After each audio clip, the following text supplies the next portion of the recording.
I'm going to show you how to become a better ball striker, how you can find the middle of the club face more often and hit better golf shots.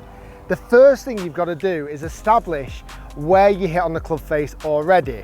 Now you may have seen me use the foot powder spray in the past. Spray it on the club face, hit some shots and it'll highlight where you hit. It's great in dry conditions, not great in wet conditions.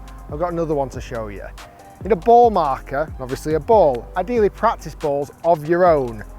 Draw a dot, reasonable sized dot, size of a pea, and put that in location of where you're going to strike. So basically behind the golf ball, in line with your intended target.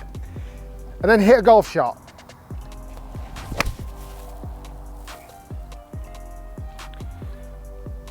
And as you can see, there's no lies here. It's in the middle, but very much on the bottom of the strike there, a little bit low on strike. You do that 5 or 6 times, you start to see a pattern. Some of you might favour the toe, some of you might favour the heel, but establishing where you hit first is absolutely crucial. Let's work on now how we improve it. And by the way, if you just give it a little wipe, that does come off. And if you use nail varnish remover on the golf ball, it also comes off the ball as well. Little top tip there. Okay, so that's the first simple step. You've got to know where you're striking it from, what your pattern is. As I showed you there, you can use a marker pen, you can use the foot powder spray, that's perfect, or some tape as well. Anything to show you where you strike on the club face, it is crucial. Now, before I continue of how you improve that, this video is brought to you and powered by Garmin. I'm wearing the Garmin Approach S40 in this video, and it is such a nice watch. It's got GPS function when you're out on the golf course. 40,000 golf courses are loaded into the device. As soon as you arrive, you press play golf and it'll search the golf course that you're at to give you the GPS locations. Helps you improve your game because it'll give you the distances to not only the front, middle and back of greens, but also to hazards when you're out on the golf course. Super lightweight, it's got loads of functionality as well. It gives you data about the shots that you've hit, gives you even things like the sunrise and sunset if you want to continue playing golf late on into the evening. And it also hooks up to your mobile phone to get notification and messages. Super lightweight. I've played with this watch so many times, you never feel like you're actually wearing it. So it never interferes with your swing, which is a massive bonus. Highly recommend the Garmin Approach S40 GPS smartwatch. So once you've established where your pattern is, where you strike, whether you hit too much from the toe or too much from the heel, this little drill is perfect. This is the gate drill. As you can see, I've put a T-peg towards the toe side of the golf ball and a T-peg on the heel side of the ball. So when I line that club head up, if I strike successfully, that club should breeze through those 2 T-pegs, leaving the T-pegs intact. If I hit slightly more towards the toe of the golf club, I'm actually going to catch this T-peg here, the one that's on the heel side. That's going to give me an instant feedback that I've not struck the middle of the club face. And it's a great drill to continue until you can swing that club straight through the middle.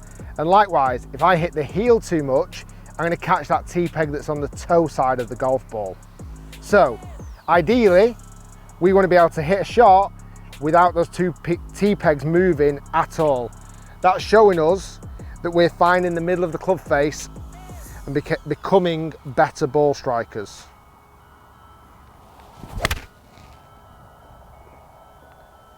And as you can see through those 2 T-pegs, the club has absolutely breezed through, leaving a divot just past the T-pegs. And this is a little side note. Let me show you from above, from my view. So as I was hitting the golf shot, we know the golf ball was right in the middle of the 2 T-pegs there. And you can see after the divot has taken place after the 2 T-pegs.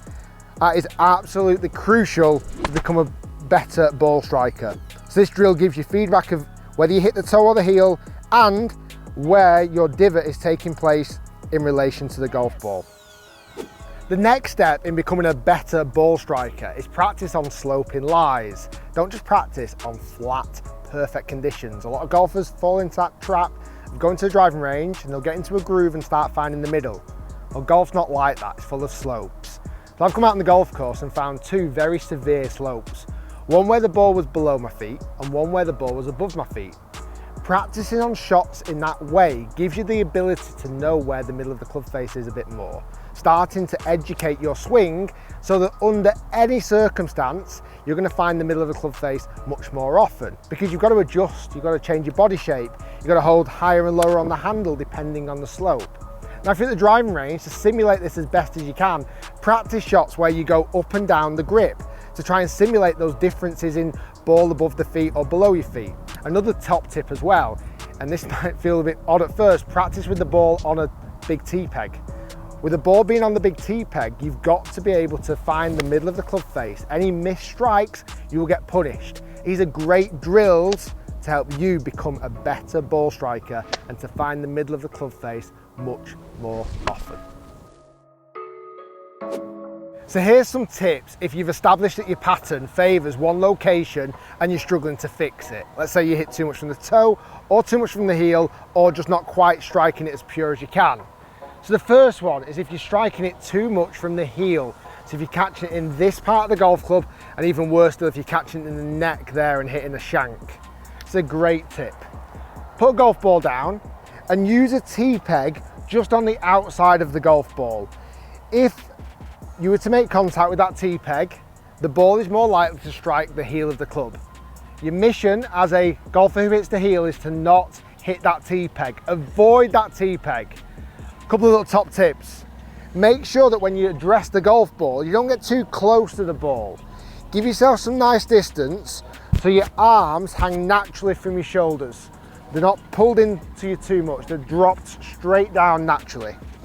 Hit a shot and avoid hitting that tee peg. That way you'll strike much more towards the toe. Likewise, let's say you're a golfer that hits too much towards the toe and you actually want to hit a little bit more towards the heel.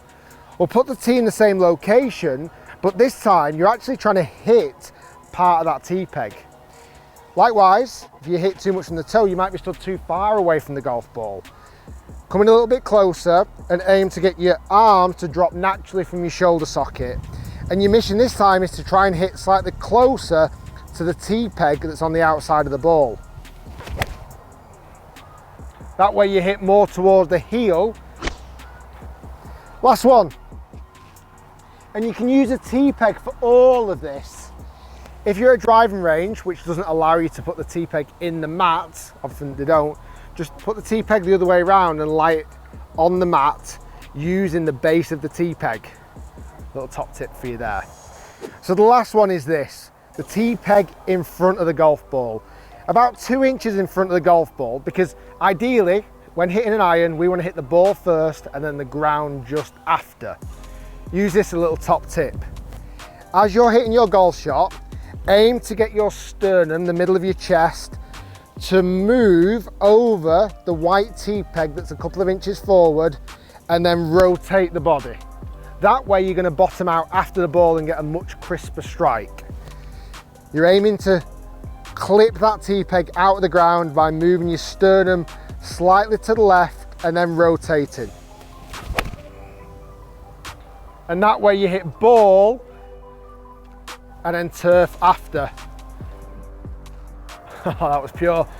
And guys, be experimental. Don't be scared about trying different things, because it will help you improve your strike and become better golfers. Thanks for watching, and we'll see you next time.